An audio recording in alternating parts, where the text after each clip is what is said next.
2024 की ताइवान की नई horror film Ghost Haven Beijing आई है, जो एक प्रसिद्ध भूतिया इमारत पर आधारित है। कहा जाता है कि 80 के दशक में इस इमारत में आग लगी थी, जिसमें 300 से ज्यादा लोग घायल हुए और 19 की मौत हुई। और भी डरावनी बात यह है कि तब से लगभग हर साल इस इमारत में एक हत्या होती रही है। समय के साथ यह जगह ताइपे का सबसे भयानक भूतिया घर बन गया। कहानी शुरू होती है जब एक मेहनती डिलीवरी बॉय इमारत में खाना पहुंचाने आता है। चूंकि इमारत बदनाम थी, वह अंदर जाने से डरा और निवासियों को नीचे आने को कहा। इतनी सावधानी के बावजूद वह भूतिया इमारत के श्राप से नहीं बच पाया। अचानक ऊपर से कोई गिरा और डिलीवरी बॉय मौके पर ही मर गया। एक दर्दनाक दृश्य था जब सब लोग इस घटना पर ध्यान दे रहे थे। ट्रेंच कोट पहने पेजी इमारत को घूर रही थी। उसने खिड़की के पास एक भूतनी देखी। वह गलियारे में आई, तलवार लेकर मंत्र पढ़ने लगी। पेजी को पता नहीं था कि सुरक्षा गार्ड ने यही सब देख लिया था। गार्ड ने सोचा पेजी भूत पकड़ने वाली है। वह कमरे से निकली और चुपके से उसका पीछा किया, लेकिन वह इतनी बेढंगी थी कि पेजी के दरवाजे पर रखे फूलदान को गिरा दिया। पेजी ने उसे पकड़ लिया और कहा, यह किसी को मत बताना और यहाँ फिल्म भी मत बनाना। लेकिन शाओजुन ने चेतावनी नहीं मानी और कहा कि वह भी एक स्ट्रीट राइटर है। वह इस भूतिया इमारत में गार्ड बनकर आया है ताकि लिखने के लिए सामग्री मिल सके।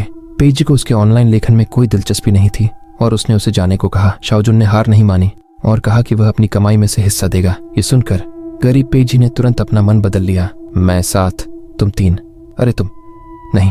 बेस्ट सेलर लिखने के लिए शाओजुन को यह असमान समझौता मानना पड़ा। पेजी ने भी बात की और अपनी कहानी बताने का फैसला किया। वह शाओजुन को लिफ्ट में ले गई और चौथी मंजिल का बटन दबाया। तुम अभी भी ऐसा कर सकते हो। मैं बिल्कुल नहीं। चौथी मंजिल पर आग लगी थी, तब से कोई वहां नहीं जाता।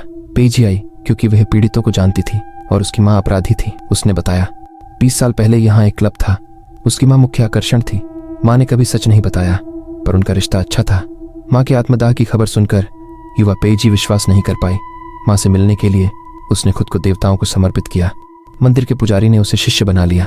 वह माँ की आत्मा और पीड़ितों को मुक्ति दिलाने आई थी। बातचीत के दौरान ऊपर से अजीब आवाज आई। पेजी ने भूत देखा और शाओजुन को छोड़कर जांच करने गई। एक माँ ने देखा कि उसकी बेटी रात में खिड़की पर चढ़ रही थी। जब वह बेटी को उठाने गई, वह एक डरावने लड़के में बदल गई। जैसे ही लड़का माँ पर हमला करने वाला था, पेजी आ गई। उसने मंत्र पढ़ा और भूत को लड़की के शरीर से निकाल दिया। उसने पड़ोसी को रक्षा कवच दिया और छिपे भूत को साथ ले गई। पेजी ने जैसे ही प्रवेश किया, उसने देखा कि लड़का दुष्ट नहीं बल्कि आग का पीड़ित था। बातचीत से पता चला लड़के की माँ कबाड़ बेचकर जीती थी, जो उसे भूमिगत गैरेज की बुढ़िया की याद दिलाती थी, जो वास्तव में लड़के की माँ थी। उस दिन वह कचरा बीनने गई थी और बच गई, लेकिन घर पर रहा बेटा इतना भाग्यशाली नहीं था। अचानक पेजी ने उनकी इच्छा पूरी करवाई। लड़के ने अपनी इच्छा पूरी कर पुनर्जन्म लेने का फैसला किया। हालांकि यह मामला सुलझ गया, लेकिन अन्य अजीब घटनाएं होने लगीं। पहले शाओजुन ने देखा कि उसके उपन्यास में अतिरिक्त पंक्तियां थीं, जिनमें लिखा था कि एक लाल कपड़े वाली महिला 20 साल पुरानी त्रासदी दोहराएगी। उसी समय पेजी ने सपने में अपनी माँ की आवाज सुनी। पेजी जागी और बहुत भ्रमित थी। यहाँ आने के बाद से उसकी माँ की आत्मा उससे बचती थी, लेकिन आज रात वह उसे जाने देने आई। भ्रमित पेजी मंदिर में गुरु से जवाब मांगने गई। उसने बताया कि उसने अधिकांश पीड़ितों की आत्माओं को मुक्त किया है, लेकिन कल रात जब उसकी माँ की आत्मा दिखी तो एक बुरी ऊर्जा भी महसूस हुई। गुरु ने यह सुनकर आपदा की आशंका जताई और पेजी को अपनी माला देकर कहा कि वह इसे कभी न उतारे। वास्तव में जैसे ही वह चला गया, इमारत में फिर से एक अजीब घटना हुई। शाओजुन का डरावना उपन्यास फिर से कुछ पंक्तियों के साथ दिखा, जिसमें लिखा था कि एक कर्मचारी जो किराया नहीं दे पाया, उसे मकान मालिक परेशान करेगा। अगले ही पल ईटिंग, जो अभी काम से लौटी थी, अपने घर के दरवाजे पर मकान मालिक से पिट गई।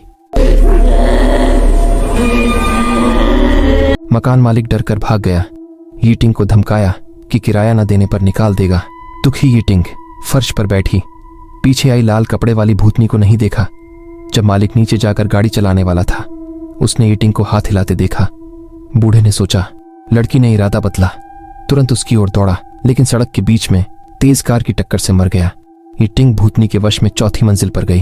पुराना फ्रिज खोलने लगी। जागने पर भूतिया मंजिल पर पाकर डर गई। भागते हुए भूतनी से टकराई। घबरा कर लिफ्ट की ओर भागी। मंदिर से लौटते पेजी से मिली। डर से पेजी को भी भूत समझा। बेहोश हुई। जागने पर सब भूल गई। पेजी ने पहेली से ईटिंग की मदद करने का फैसला किया, लेकिन पहेली बहुत जटिल थी। पेजी समझ न पाई। ईटिंग को भेजकर छत पर सोचने गई। तभी एक शाओजुन ने कंप्यूटर पर अजीब टाइपिंग देखी। छत पर हत्या की चेतावनी थी। उधर पेजी ने सड़क पर भूतनी देखी, जो उसे हिलाने लगी। पेजी बची, पर पीछे भूतनी थी। मुड़ते ही अजनबी ने मारा। जब वो आदमी बांस उठाकर पेईजी को मारने वाला था तभी शाओजुन आ गए। आदमी के घर पहुंचकर पेईजी को पता चला कि उसके माता पिता और बिल्ली भी उस आग में मरे थे। इसी वजह से वो भूत के वश में आकर पेईजी को मारना चाहती थी। अब सबसे जरूरी था उस भूत की पहचान और उसके इरादे जानना। शाओजुन ने ईटिंग की पहेली सुलझाई जिसमें एक औरत और चौकोर जगह दिखाई गई थी। शाओजुन को याद आया कि उसने एक खबर पढ़ी थी जिसमें लिखा था कि 20 लाशों में से एक औरत की लाश फ्रिज में मिली थी जो आग लगने से पहले ही मर चुकी थी। यह जानकर पेईजी समझ गई कि वो औरत अन्याय से मरी थी, इसलिए भूत बन गई।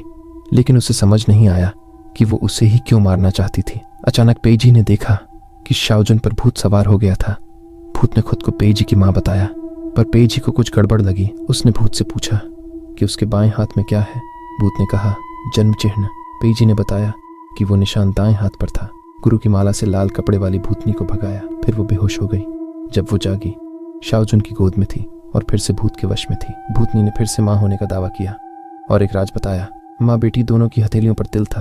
तब पेईजी को यकीन हुआ कि यह उसकी माँ का भूत है, लेकिन उसे समझ नहीं आया कि माँ ने खुद को क्यों मारा था। पेईजी के लगातार पूछने पर माँ ने आखिर सच बताया। 20 साल पहले पेईजी की माँ और लिमी न सिर्फ सहकर्मी बल्कि अच्छी बहनें भी थीं, पर लिमी ग्राहक सेवा में कमजोर थी। लंबे समय से बिना काम की थी। बहनों की मदद के लिए झांग ने लिमी को एक बड़ा ग्राहक दिया, लेकिन वह ग्राहक पार्षद का बेटा था और एक विकृत व्यक्ति भी। उसे खुश करने के लिए वह लिमी को पीटा रहा, जिससे लिमी ने गुस्से में ग्राहक को गिरा दिया। मालिक को पता चला और उसने लिमी को बुरी तरह पीटा। लिमी मदद के लिए भागी, पर किसी ने उसकी नहीं सुनी। झांग ने भी डर के मारे दरवाजा बंद कर दिया। लिमी को फिर से कमरे में खींच लिया गया।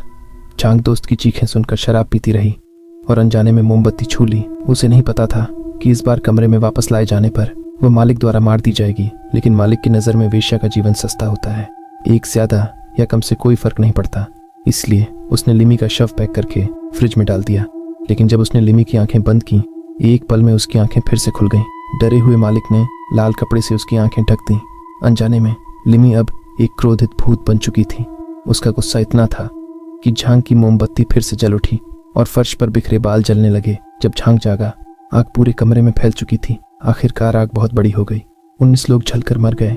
लिमी के अपमान को किसी ने नहीं धोया, इसलिए पिछले 20 सालों में हालांकि वह भूत बन गई, वह फ्रिज में कैद रही। कभी कभी ही अपनी शक्ति दिखाती, निर्दोष लोगों को नुकसान पहुंचाने के लिए। पेईजी को सच्चाई पता चलते ही लिमी की आत्मा ने फिर से ऊपर रहने वाली अकेली माँ को घूरा। जब वह लाइव स्ट्रीम देख रही थी, अचानक कंप्यूटर स्क्रीन पर दिखाई दी। आखिर में स्क्रीन से एक हाथ निकला और उसका सिर पकड़ लिया। पेईजी ने ऊपर से चीख सुनी, तुरंत दरवाजे से बाहर निकली। आवाज का पीछा करते हुए चौथी मंजिल तक पहुंची, लेकिन वह एक कदम पीछे रह गई। लिमी ने पहले ही अकेली माँ के शरीर पर कब्जा कर लिया था। फ्रिज खोला, अपनी आत्मा को मुक्त किया। अंत में उसने युवा सैनिक को दूर फेंक दिया। पेईजी के माला निकालने से पहले उसे दीवार पर दबा दिया। लिमी इतने सालों से अपने साथियों से नफरत करती थी, खासकर अपनी दोस्त झांग से। झांग अपनी बेटी को बचाने के लिए लिमी के पास आई और कहा कि हर किसी की अपनी परेशानियां हैं। उसकी परेशानी पेईजी थी। वह अपनी बेटी को सूदखोरों से बचाने के लिए मालिक को नाराज नहीं कर सकती थी, लेकिन उसे नहीं पता था कि उसकी कमजोरी उसकी दोस्त की मौत का कारण बनेगी। झांग की बात सुनकर लिमी को उनकी दोस्ती याद आई और उसने अपना बदला छोड़ने का फैसला किया। लेकिन पिछले 20 सालों में उसने बहुत लोगों को मारा था, इसीलिए वह जल्द ही आग में जल गई। झांग ने यह देखा और तुरंत फैसला किया कि वह अपनी दोस्त को फिर से नहीं छोड़ेगी। उसने लिमी को गले लगाया और दोनों साथ में जल गईं। अंत में राख बन गईं। तब से इस इमारत में कोई अजीब मौत नहीं हुई। प्लीज़ लाइक एंड सब्सक्राइब जरूर करें। अगर कोई और हॉरर मूवी एक्सप्लेनेशन चाहिए तो कमेंट में ही बताएं।